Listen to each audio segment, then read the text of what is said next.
পৃথিবীর ভূস্বর্গে খ্যাত কাশ্মীরের অন্যতম আকর্ষণ হচ্ছে ডাল লেক। এটা এক কথায় অসাধারণ, চোখ জুড়ানো, স্মৃতিকে ফ্রেমে বাঁধা করার মতো এত সৌন্দর্য।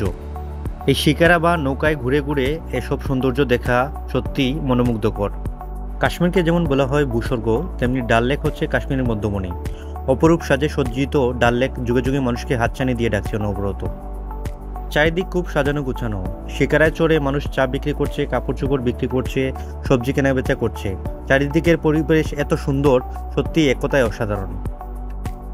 শিকারায় চড়ে কাশ্মীরের এই বিখ্যাত ডাল লেকে সূর্যোদয় এবং সূর্যাস্ত দেখা যাবে, সত্যি এক অপূর্ব দৃশ্য। ডাল লেকের এই সৌন্দর্য আপনি যতই দেখবেন ততই মুগ্ধ হয়ে যাবেন। শ্রীনগরের মেইন আকর্ষণ হচ্ছে এটা। ডাল লেকের সৌন্দর্য দিন দিন বেড়েই যাচ্ছে। এই লেকের পাশে 16টি ভিউ পয়েন্ট আছে, যাতে সবাই দেখতে পারে সুন্দর করে। শীতকালে এই ডাল লেকটি পুরো বরফে পরিণত হয়ে যায়। এত সুন্দর দৃশ্য অতিথিকে সহজেই আপন করে নেয়।